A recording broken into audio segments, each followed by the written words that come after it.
पिट NDPS act, उस act को हमने लागू किया। और जब हमें पता लगा कि हमारी युवा पीढ़ी खासकर चिट्टे के नशे की दलदल में जा रही है, तो हमारी सरकार ने एक प्रण लिया कि चिट्टे को हिमाचल प्रदेश से भगाना होगा। और इस दृष्टिकोण से मैंने शिमला में पहला वॉकथॉन का आयोजन किया, जिसमें तकरीबन सभी युवा पीढ़ी के बच्चों को हमने शामिल किया। जिस युवा पीढ़ी में ये नशे की लत की शुरुआत ये चिट्टे के तस्कर करवाते हैं, उस दृष्टिकोण से हमने इसकी शुरुआत की है। और आज ये धर्मशाला में पूरे प्रदेश के जिला हेडक्वार्टरों में चिट्टे के खिलाफ हमारा ये अभियान चलेगा और इस चिट्टे को हराना है और युवा पीढ़ी को बचाना है। इस नारे के साथ हम पूरे प्रदेश में इस जन जागरण आंदोलन की शुरुआत की गई है। हमने पंचायतों का भी वर्गीकरण किया है कि जिन पंचायतों में चिट्टा है उनमें हमने रेड, येलो और ग्रीन पंचायतों का हमने वर्गीकरण करके रखा है। और खासकर युवा पीढ़ी जो हमारे भविष्य के नेता है, भविष्य के डॉक्टर है, भविष्य के इंजीनियर है, और इनको जागरूक करने का दायित्व भी जहां एक आम नागरिक होने के नाते मेरा बनता है, वहां एक मुख्यमंत्री होने के नाते भी मेरा ये दायित्व सरकार में बनता है।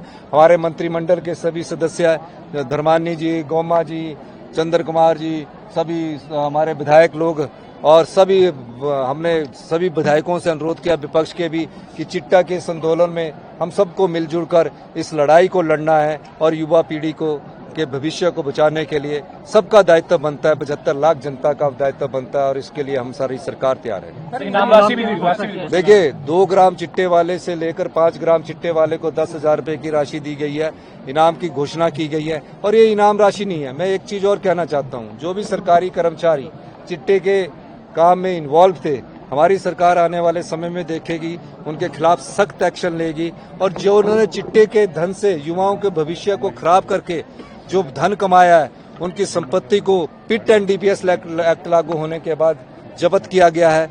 और जो इसके रेगुलर ऑफेंडर है, उनको हमने जेल की सलाखों के पीछे भेजा है। मैं पुलिस कर्मचारी, प्रशासनिक अधिकारियों का भी बहुत बहुत धन्यवाद करना चाहता हूं, डीजीपी, चीफ सेक्रेटरी साहब और हमारे सारे मंत्रिमंडल के सदस्य विधायकों का, कि हमने इस आंदोलन को जन आंदोलन के रूप में बनाने का प्रयास किया है। और शिमला के बाद अब हमारा धर्मशाला और मंडी, बिलासपुर, सब जगह मैं जाऊंगा और इस चिट्टे के जन जागरण अभियान में युवाओं को हम जागरूक करेंगे। उसके बाद सभी विधानसभा क्षेत्रों में हमारे जो विधायक है वो चिट्टे के वॉकथॉन में एसडीएम लेवल पर किया जाएगा। स्पेशल पंचायत इसके लिए बुलाई जाएगी और स्पेशल पंचायत में एक बोर्ड लगाया जाएगा। जो चिट्टा में फंसे युवा है उनको पुनर्वास किया जाएगा। कई माँ बाप परेशान हैं, वो डर के मारे बताते नहीं है। तो ये नहीं है कि उन्हें सजा देनी है, उन्हें दोबारा समाज के में लाने का दायित्व भी हमारा है। और हम एक बहुत बड़ा चिट्टा छुड़ाने के लिए कोटला बड़ोग में 150 बीघे में एक हम संस्थान बनाने जा रहे हैं, क्योंकि युवा पीढ़ी को बचाने का दायित्व हमारा है। देखिए, अभी तो मैंने सूचना देने वालों को 112 कानून के तहत सूचना देनी पड़ेगी। जो भी आप भी पत्रकार बंधु भी सहयोग करना, आपको ज्यादा पता होता है, आप न्यूज लगाते हैं और बताते नहीं हैं। 112 के तहत हेल्पलाइन में आपने सूचना देनी है, आपको भी प्राइज मिलेगी। और मैं आपको ये कहना चाहता हूँ, प्राइज के अलावा हमारा प्राइज से बढ़कर एक दायित्व है समाज के प्रति। जिस समाज ने हमको दिया, उस समाज को हमको देना भी है।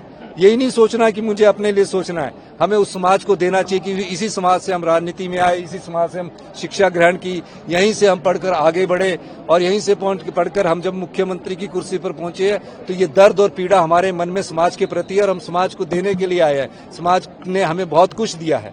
तो इसी संदर्भ में मैं ये भी कहना चाहता हूँ कि चिट्टा का समूल नाश ही हमारा मुख्य उद्देश्य है। देखिए, 8 साल की सजा दी गई है, कानून बन चुका है, प्रेसिडेंट के असेंट के लिए गया है और प्रेसिडेंट की असेंट मिलने के बाद वो यहाँ लागू हो जाएगा।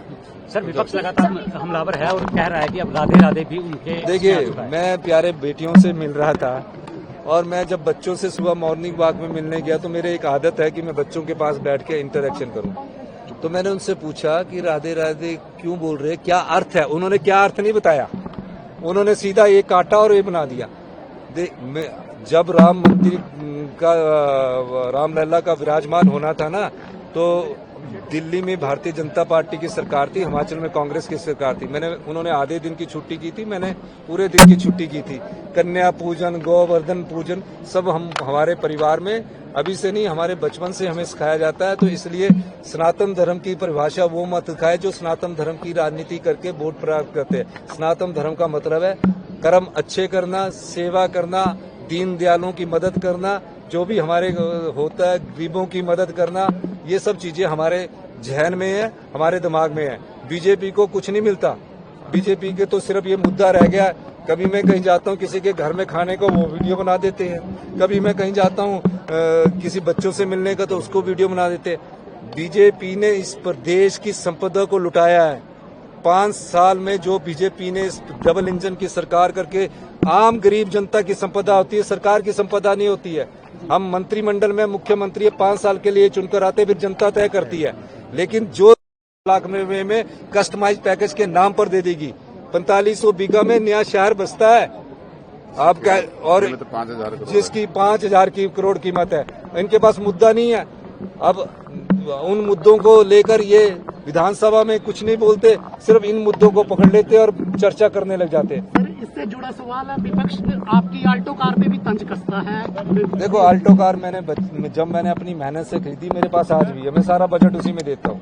मुझे पता है कि मैं आम परिवार से निकलकर मुख्यमंत्री की कुर्सी पर पहुंचा हूं, तो मुझे आम परिवार का दर्द है, और इसलिए मैं अल्टो कार में जानता हूं। मैंने जब से मैं मुख्यमंत्री बना हूं, मैंने हमेशा ये सोचा कि जो मैं कमा रहा हूं वो जनता को दूं। मैंने कोई मुख्यमंत्री बनके कोई संपत्ति नहीं बनाई है, कोई होटल नहीं बनाया है, कोई जगह नहीं खरीदी है। मैंने सिर्फ ये कहा है कि जो मेरे पास आता है मैं देता हूं। मैं हमेशा से ये सोचकर कार्य करता हूं कि मुझे इस समाज ने दिया, मैंने इस समाज को वापस करना है। जनता के सीधे संवाद को लेकर भी विपक्ष ने सवाल उठाया कि जिस प्रकार से आप जनता से सीधे संवाद कर रहे हैं उसको लेकर। जनता से नहीं, मैं तो आम जनता से संवाद करता हूं, और मुख्यमंत्री को आम जनता के बीच रहना चाहिए।